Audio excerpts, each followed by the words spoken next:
on essaie de s'abstraire un petit peu de l'actualité. On essaie de réfléchir en se disant, est-ce qu'en tant qu'économiste, on peut apporter un regard qui permette d'orienter la réflexion à long terme, disons, en essayant de s'abstraire vraiment de la conjoncture et de l'actualité. Je pense qu'il y a deux choses que les économistes peuvent contribuer. L'une dont je ne vais pas parler trop parce qu'on manque un peu de recul, c'est quelle est la contribution économique de l'immigration actuelle, de ces vagues de réfugiés, quelle est sa potentielle contribution économique. On peut avoir une idée en termes de soulagement du déficit démographique, par exemple, mais je dirais que c'est assez spéculatif et c'est sans doute encore trop tôt pour se prononcer parce qu'on sait bien que tout ça va dépendre de la qualité de l'intégration, du type d'immigration selon ses niveaux de qualification, sa structure par âge, et on n'a pas vraiment idée comment ces flux vont se répartir entre les différents pays. Donc je pense que c'est une réflexion qui sera importante à avoir, mais on ne peut pas en dire grand-chose, je dirais, à ce stade. La deuxième chose, je pense qu'on peut contribuer en tant qu'économiste, c'est d'un point de vue plus théorique, qui est de dire quelle serait la bonne allocation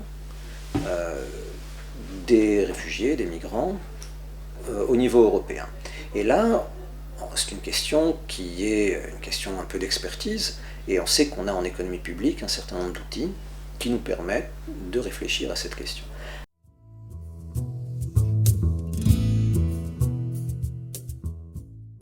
Alors il y a deux outils qu'on a cherché avec un co-auteur à mobiliser pour parler de cette question.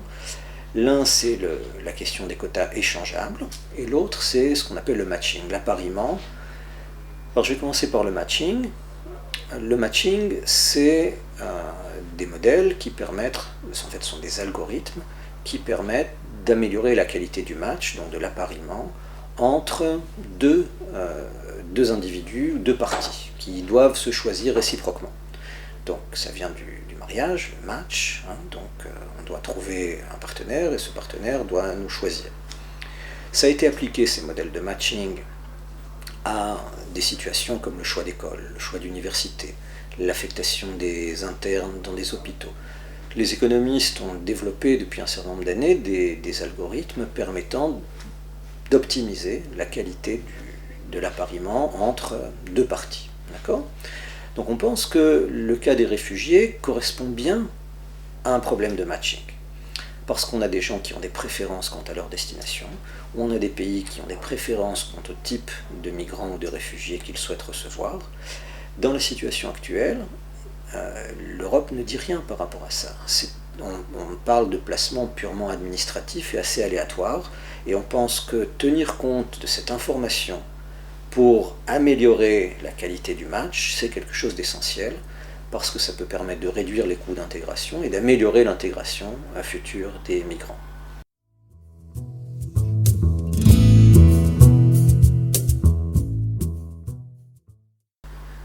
On a les tenants d'une ligne, disons, essentiellement juridique, qui disent un vrai réfugié doit accepter d'aller n'importe où on lui fournit un asile, et donc on ne doit pas tenir compte des préférences des personnes quant à leur destination, parce que si on commence à le faire, on va créer un appel d'air qui va attirer des gens qui ne sont pas de véritables réfugiés, mais des migrants économiques qui vont chercher à abuser le système d'asile pour rentrer par cette porte, au lieu de rentrer par la porte qui est fermée par ailleurs, qui est la migration économique.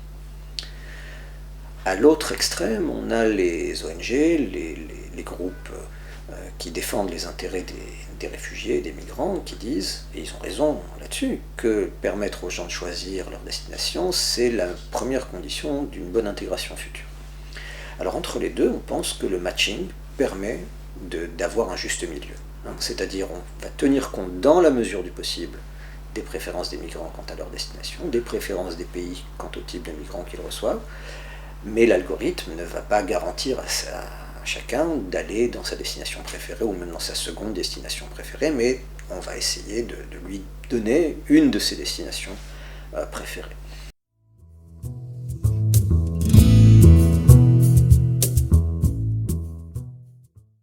Donc ces propositions, évidemment, au départ, sont des propositions d'économistes, essentiellement théoriciens, qui utilisent des modèles qui ont été appliqués dans d'autres contextes, mais qui pensent que la nature du problème étudié et les propriétés des modèles tels qu'elles se sont révélées dans d'autres contextes nous font penser que ce serait une bonne application, avec des adaptations et une originalité qui naît de ces adaptations d'outils à un contexte spécifique. De manière pas très surprenante, il y a une demande en Europe aujourd'hui de réforme sur cette question. Et on va dire les Européens sont assez désespérés, ils ne savent pas trop quoi faire.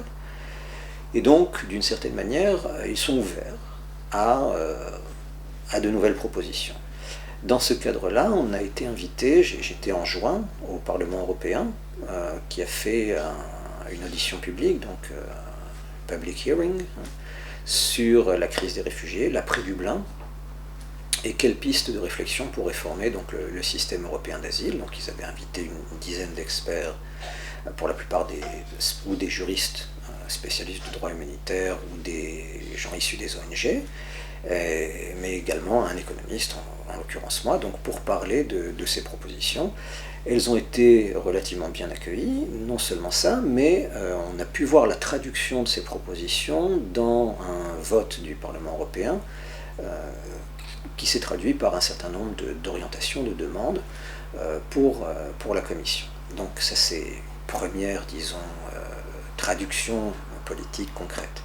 La deuxième traduction politique concrète, c'est que le gouvernement suédois nous a demandé de rédiger un rapport sur nos propositions. La Suède est assez intéressée par ce qu'on propose, parce que, comme je l'ai expliqué tout à l'heure, c'est un des pays qui reçoit le plus de migrants, qui a, de manière assez dramatique, la semaine dernière, il y a eu une annonce du Premier ministre et du ministre des Affaires étrangères, de la ministre des Affaires étrangères suédoise, donc c'est une coalition social-démocrate écologiste.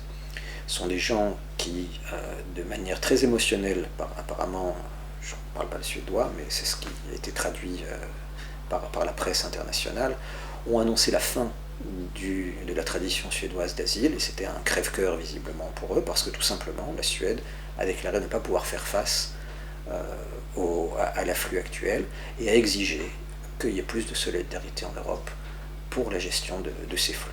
Et donc c'est exactement ce qu'on propose d'une certaine manière, mais d'une manière qui, je pense, convient aussi aux gens qui cherchent à défendre les droits des demandeurs d'asile, parce que pour la première fois, on propose aussi de prendre en compte leurs besoins dans la mesure du possible.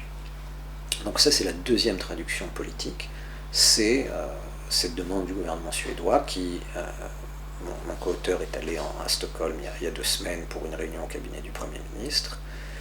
Une autre réunion un peu plus large est prévue en janvier, puis à Bruxelles au mois de mars. Donc ça, sont les prochaines étapes, si vous voulez, de nos propositions.